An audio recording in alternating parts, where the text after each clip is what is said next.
Hello everyone, my name is Adam and I have very recently been given a diagnosis of autism spectrum disorder. Turns out it's actually Asperger's syndrome.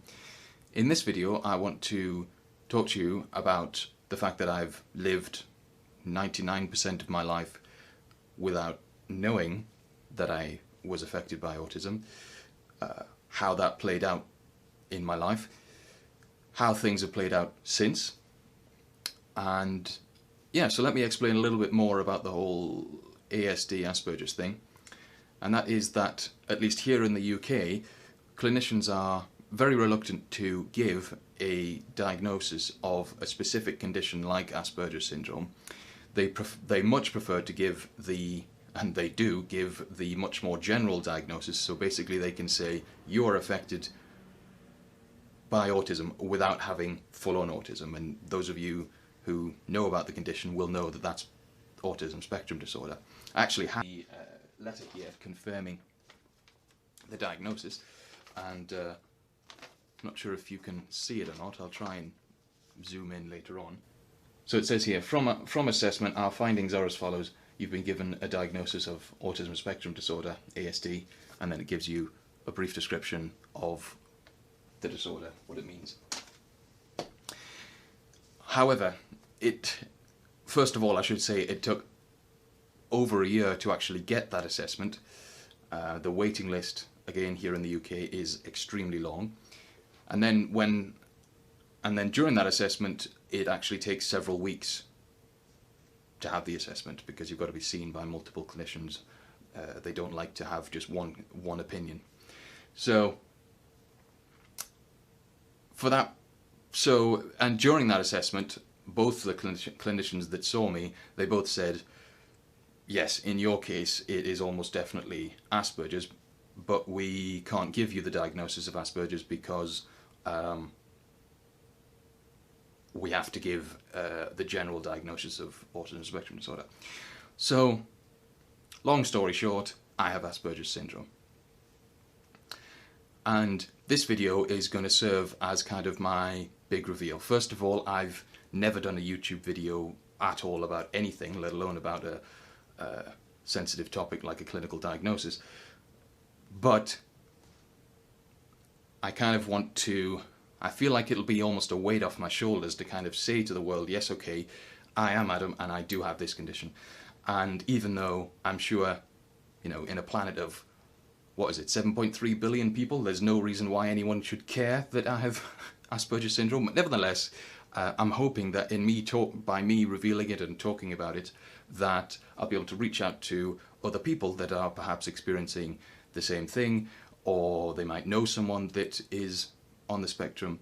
Basically, I feel like the more that people talk about it, the more that we share about it, the easier the situation becomes. That being said, I should preface this video by saying this has not been easy for me at all. I mean, I'm not trying to get anyone to sympathize with me here, but I'm just laying out the facts, shall we say.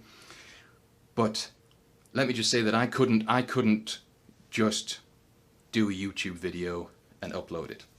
I have you know, I couldn't have just taken out my smartphone, recorded a quick video, not edited it, uploaded that straight to YouTube, and that was my big reveal. Oh no. I've bought thousands of pounds worth of camera equipment, audio equipment, lighting equipment. I've got a backdrop. I've expensive video editing software. Now, I'll be talking about this later on, because it turns out that's really part of having the condition, is that we have this kind of perfectionist type of attitude, if you will. But the point is that nobody told me that I had to do that. Nobody told me that I had to go and get all this expensive equipment. It's all from within. It's all my own personal pressure that I put on myself, that I say that if I'm going to do something, I have to do it as perfect as I can possibly do it. As ridiculous as that is.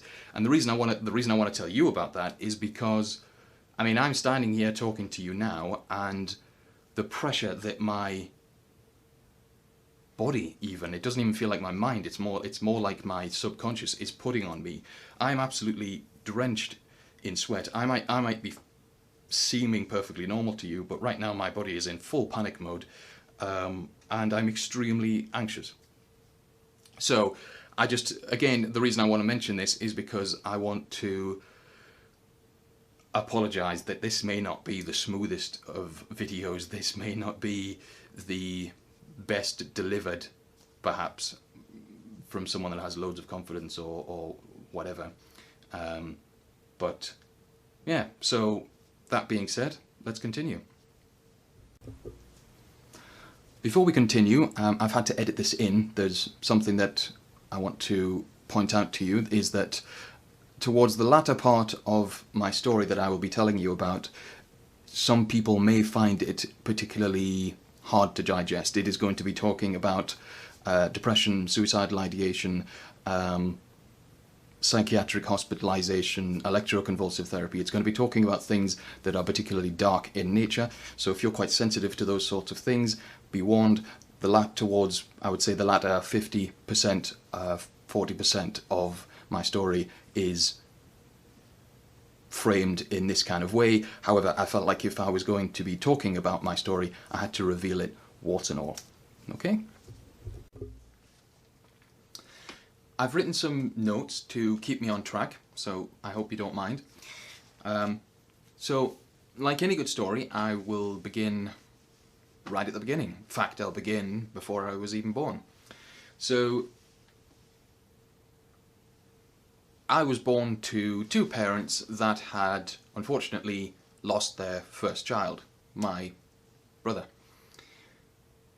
And believe it or not, back in 1989, the policy at the time, at least one can only assume, dictated that the doctors said to my parents, well, the best way to deal with the death of a child is to have another one.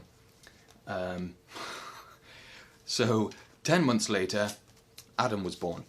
So not exactly off to a shining start, but nevertheless, so I was born in 1989, and for the most part, and indeed for the next 16 years, everything appeared to be normal, at least from my parents' perspective. They thought everything was normal, of course, because they had no one else to compare me to, didn't have another child. So, but actually, in hindsight, when we look back at everything throughout my childhood and my life, it was not normal. I shouldn't say not normal, different. It was different. So, let's talk about some of those different signs. First and foremost is sleep. Now, this is one that I think I'll actually do an additional video on this, because it's a topic that I believe I've done quite a lot of research on it. But briefly speaking, from the moment I was born, I used to, and I guess still do, sleep the full night through. So, why am I mentioning that? Well, I'm sure, as most of you know, children don't normally develop the ability to sleep a full night through until approximately they're 9 to 12 months old, usually. Perhaps even later or earlier, depending on the child. But it's certainly unusual to be born and sleep a full night through. Now, so unusual, in fact, that those same doctors that said to my parents, oh, just have another child, they were concerned. They thought, that's strange, the child should be waking up every couple of hours, you know, crying, demanding to be fed, whatever, and yet Adam is sleeping, and it wasn't just that I would sleep the full night through, I would sleep for 12 hours. Every single night, like clockwork. And long story short, they did all a bunch of tests, and everything seemed normal. It wasn't as if I was, I had narcolepsy, or I didn't have any blood pressure problems, anything like that. I was just going to sleep. Now, that has played out my whole life through. I have been someone that needs a lot of sleep. I would say, on a work day for me, I need a minimum of 10 hours sleep. And what's really strange, and I say I need 10 hours sleep because if I get anything less than 10 hours sleep, even something that's close to 10 hours sleep, like 9.5, I will then feel it for the rest of the day. I will feel exhausted, tired, have less motivation, less concentration. Yet my parents are the exact opposite. They need half as much sleep as me, and they're morning people. I was never a morning person. I preferred to do things in the evening. So, going back to our story, sleep was something that from the very beginning was a little bit strange. But again, my parents at least assumed, oh well, it's just Adam. Next up, I was extremely sensitive to sound from a very early age. So there's pretty much only two things that I would cry at. My mother used to say that I was a great baby because I didn't used to cry at anything other than sounds if they were too loud. So I hated people talking too loud. I couldn't go to the pictures when I was a bit older, the cinema. I couldn't, go to a theatre or fireworks display or anything like that. I used to just hold my hands over my ears like that and scream, basically. I hated loud noise. Now, again, that was so much so a concern of doctors that pretty much up until about age 6, it must have been even slightly older than age 6 because I can remember it, I was in and out of the auditory hospital, whatever the specialist area of that hospital is, basically having tests again and again and again and again, because my parents were saying to the doctors, look, there's something wrong with his ears, he's constantly screaming in pain and he seems to be covering his ears all the time, what's wrong with his ears? And they do tests and tests and tests, and every single time the test would come back, his ears are fine, there's nothing wrong with his ears, nothing wrong with his hearing. So eventually the doctors and my parents just gave up. It's like, oh well, Adam's just a bit different. It blows my mind that none of the doctors at the time said, hey, guess what, maybe it's just that he's sensitive to sound. They never even suggested that to my parents. But anyway, and then as I started to get a little bit older, but still pre-memory, I can't remember some of this stuff, but my interests were not the same as other children's interests. So, to give an example, even the stuff that I can remember is my very earliest memories of my first Christmases, for example, that I can remember. I had really strange interests. Like, I remember being absolutely fascinated by crystals and how the light came in and refracted. I mean, I didn't know it was refraction when I was that age, but I was still fascinated by how light interacted with a crystal. So I asked one year, for my first Christmas that I can remember, for a crystal. The following year, I can distinctly remember, at the time, Duracell released an advert on the television where they were showing you a new type of battery that you could put your fingers on either side of the battery and test how much power was in the battery. And I remember seeing that advert and be like, yes, that is what I want. Most kids that age wanted Action Men, Game Boys, whatever. I wanted batteries that you could test. So there you go, that's what I asked for one year. Now, my parents weren't that cruel. They used to get me more than that, but that's what I asked for anyway. And then the following year, by that age, I developed the ability to write, so I was really, really interested in writing, but I didn't just want to write, I wanted to write like old people did, so I really wanted a fountain pen, so that was one of the things I asked for one year. The point is that you could see, based upon my interests, the things that I was interested in were not the same as what other children were interested in, but again, my parents just said, oh well, that's Adam, he's just different. Now then. Oh, another thing was, going back further to pre-memory, I started speaking much earlier than most other children. Now, it turns out, from the reading that I've done about Asperger's syndrome, that this is it's pretty much the defining characteristic of Asperger's syndrome in males. It's a little bit different in females, but in males, when you've got Asperger's syndrome, the language capability is is enhanced. Basically, you've got increased language ability, vocabulary. There's a stroke of irony for you. Vocabulary develops much earlier and usually to a greater extent in the brains of people with Asperger's syndrome. And I can remember that as I got a bit older, again, this is going back to me now, I can remember things, so I must have been about maybe 4 or 5, I can remember being absolutely obsessed with words. Again, most children that age might have been, well, they wouldn't really have been obsessed with anything, but I was completely obsessed and preoccupied with words. I can remember really stressing, I can picture being in first school, so I must have been about 6, and I can remember being stressed out because a dinner lady, or a lady who looks after us during the dinner time, she said a word that I hadn't heard before and that I didn't understand, and that really stressed me out because it's like, oh my god, I've got so many words to learn. So I was fascinated and preoccupied with words when I was a child. And one of the things that I used to love to do with my mother is I would have spelling conversations with her.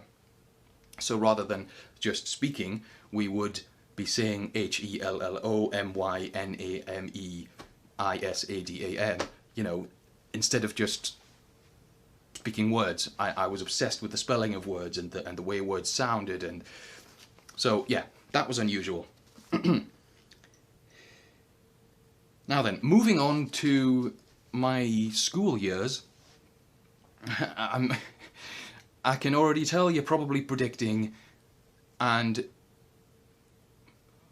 with little exception, it's pretty much exactly what you will expect it to have been, my school years to have been like, and that is that it wasn't pretty. That being said, I wasn't completely antisocial. I definitely, oh, that's another sign, by the way, when I was preschool, is that I would prefer to play on my own than interacting with other children.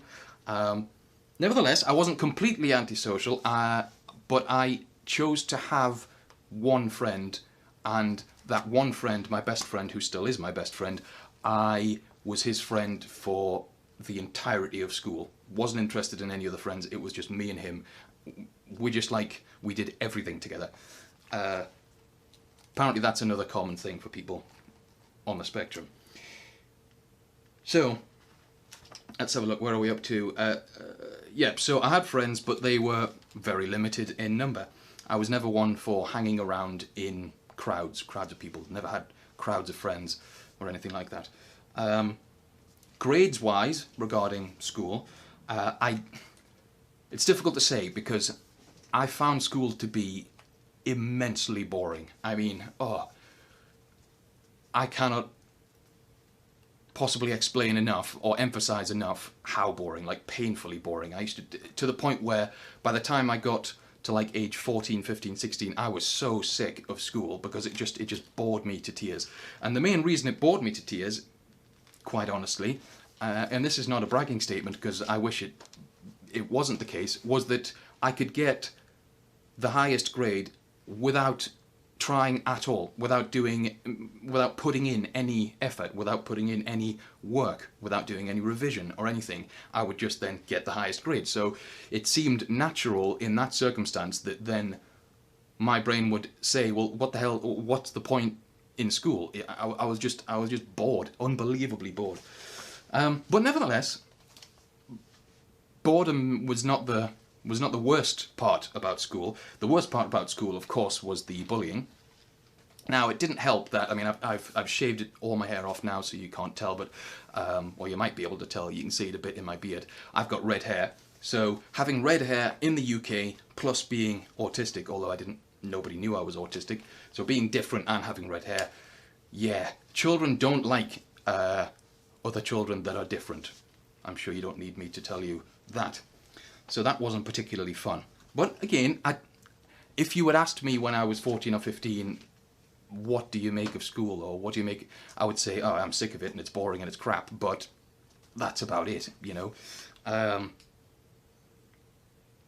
Now, at this point, this is the part in my story where things take a major nosedive, and I'm so much so that this is like, it's such a turning point that I'm going to preface it and say to you that yeah, this is where things start to go really south. And in summary, essentially, the next 12 years that I'm about to describe to you, so that's from age 16 to 28, was pretty much just pure suffering. Nothing but suffering. That might sound dramatic, but according to my psychiatrist, you can tell it's going to be good when you mention a psychiatrist. According to my psychiatrist, yeah, things started to go wrong around age 16. So let's start there. So, for whatever reason, the pressure of exams at that age, because it's the last year of compulsory education in the UK, and that's when we do our GCSEs, they're called in this country. For whatever reason, the pressure of those exams, and they're all crammed in, you have to do 14 exams and they're crammed into 2 weeks. It's absolutely horrendous. So much so that the government has now voted against doing those types of exams in that space of time in the future, because it's just bad for children, or bad for teenagers. Anyway, something snapped in me, basically, but again, unfortunately, nobody knew that anything had snapped. I just suddenly, all the energy that I used to have, all the access to my concentration, all the access to my motivation that I used to have, vanished almost overnight. Now, again, in the UK, you could leave school at 16, but it was deemed stupid to do that. You're supposed to go to high school, go to college afterwards, do another 2 years, and then after that go to university. Most people then would go on to university, not everyone, but it was, at the very least, it was deemed like you should at least get your A-levels, which is what you get in those 2 years.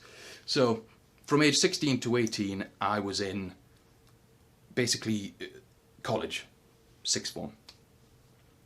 And, oh my God, I could barely, and I just found that as the days went on, I could barely summon the energy to get out of bed.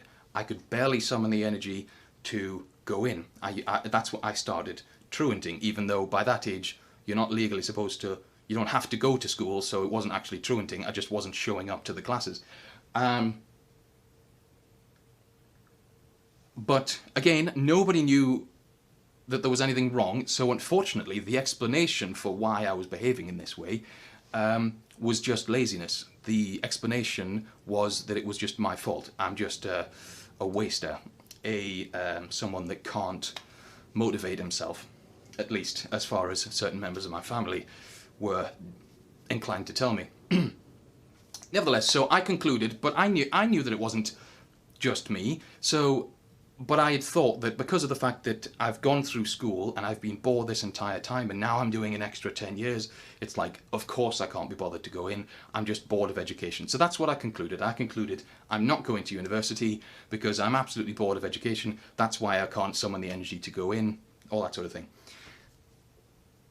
So, long story short, I couldn't wait to start work, basically. I couldn't wait to go out into the world of work and prove myself, basically.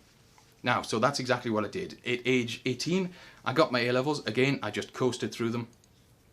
Got my A-levels, and then entered the world of work. Now, at the time, again, this is going back about 10 years, the IT industry was deemed to be the most lucrative, the best industry you can go into. Lots of money in IT because every business needs computers now.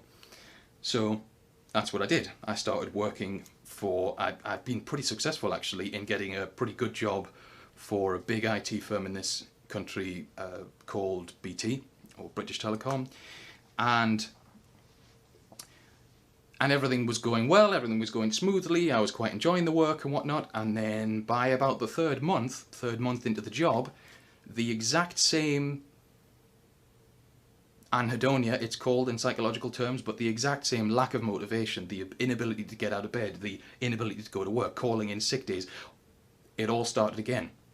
It's like, okay, this is interesting. So this is unfortunately where the symptoms of depression, which is now in hindsight, I know that that's what it was. The symptoms of depression now started to turn inward, because now I'm starting to blame myself. Because now I'm like, wait a minute, maybe I actually am lazy, maybe I actually am a waste of space. But nevertheless, when I was able to pull myself round, it was like, okay, no, it's just this job. I don't like the manager. I don't like the type of work. It's really mundane. I need to get another job. So got another job.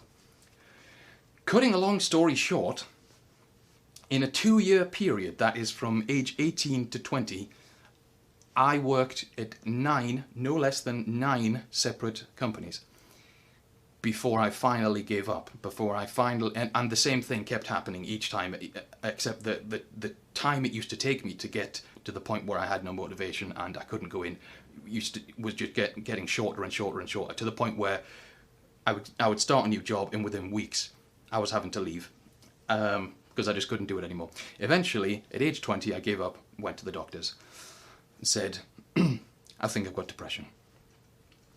The doctor, I explained to him the story. The doctor says, yeah, you definitely do. Here's some tablets. As you can imagine where I'm about to go in this story, they did nothing. Absolutely nothing. It did nothing for me. And anyone who is suffering from depression, by the way, I would recommend that if your doctor has just given you tablets, you get a new doctor. Unfortunately, my new doctor, I don't know whether it's because they were avoiding paying for consultation or what, but it took 3 years of trying lots of different antidepressants. So I've been on pretty much every antidepressant you can imagine before he finally gave up and said, look, the depression was getting worse and worse and worse and worse throughout this three-year period. I was now able to not work at all, and I was housebound and all the rest of it, but they were still just throwing antidepressants at me, until eventually, after 5 different types of antidepressant, he gave up, and my doctor, and realised, okay, I don't think this is working, I'm going to send you to a psychiatrist.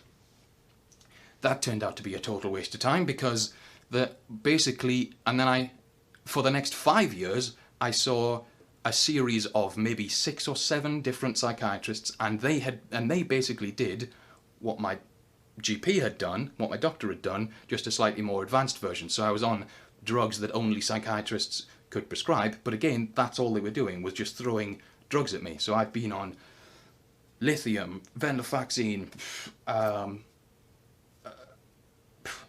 all the basic ones, citalopram, fluoxetine, imipramine, mirtazapine, the lot, basically. Lithium was the worst by far, by the way, but anyway.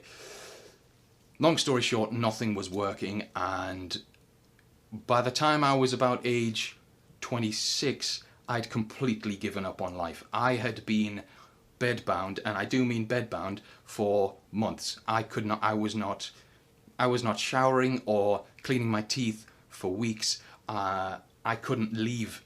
If it wasn't for the fact that my mother would essentially force feed me, I would have just starved myself to death. I was desperate to die. I was so unbelievably depressed, and I had been that depressed for years, and I cannot possibly overstate the absolute hell that is depression. But having depression for that length of time, unbelievable, absolutely unbelievable. Nothing was working, therapy, drugs, nothing. Eventually, the real attempts at suicide started around age 25, 26. That's when I really started making solid attempts to leave this world. And lacerations to my wrist and forearms used to be what would land me in hospital. You can see where this is going now. This, unfortunately, or fortunately, awakened the attention of the psychiatric services, the emergency psychiatric services, as they're called in this country. They're called the crisis team. They realised, if we don't give this guy some attention, he's going to die, basically. His depression's going to kill him. So, thank God, although it was like 10 years too late, but thank God I had a psychiatrist that said to me, right, Adam, we almost never do this in people that are your age, but I think the only option for you is we're going to hospitalize you, so you're going to come with us and you're going to be in hospital and you're not going to be allowed to leave. And we are going to give you a course of electroconvulsive therapy. So, yes, those of you who have seen One Flew Over the Cuckoo's Nest, yep, it's that treatment. They shock your brain with electricity until you have a fit, what's called a grand mal seizure, and that seizure is what's supposed to be therapeutic. So after 19 electroconvulsive therapy sessions, which took 3 months to administer in hospital, it worked. I'm pleased to say it worked. Now, I don't want this video to just be about the depression and my depression story, but and so I need to summarize this in that the electroconvulsive therapy, and I should point this out, under no circumstances was a cure. Definitely was not a cure. Not even close. What it is, and this is the reason it's used as a last resort in psychiatric hospitals, is it's a very, very acute antidepressant, basically. That's all it is. So, and the doctors, they've got no idea how it works. Well, they've got some theories, but it's a bit of a grey area as to how it works. But all they know is that it's a very, very potent antidepressant, and it'll work usually for between 2 to 3 months, by which point the depression will come back in full force. It's not like it comes back slightly less than it was before. No, at most, the ECT will alleviate 2 to 3 months of symptoms. Thank God no psychiatrist told me that. So when my depression came back, and it did come back, I fought against it. Big time fought against it, because I was just convinced that, well, I was like, well, I can't be depressed because I've had ACT. And so even though I was discharged from hospital after my ACT, I still had all my work ahead of me in terms of getting over the depression. But nevertheless, that's going to be future videos where I'll talk about that. But the point is that one of the things that helped me pull myself out of it was I started volunteering. I started working with other people, people who were less fortunate than me. And one of the charities that took me on was a charity that dealt with criminals and criminals on probation. So I started volunteering with these criminals on probation, and I discovered that I absolutely adored it. I absolutely loved working with people who were going through some form of psychological difficulty. So I did that for a couple of years. I then realized that, well, if I'm going to make any kind of career out of this, I need to get some kind of qualification, because, as I say, I didn't have any qualifications that were relevant. You know, like my main qualifications were in IT, and my experience was in computers. So I realized I needed to go to university. But I couldn't just go to university, because I'd been 10 years out of education, and university won't accept you when you've been 10 years out of education, usually. So they wanted me to do an access course first, which meant going back to college for a year. I did that. It was absolute hell, unbelievably difficult, but I got through it. And then I went to university, and the first year was absolute hell. Again, me starting to realize that I really don't deal well with new situations, change, or anything like that.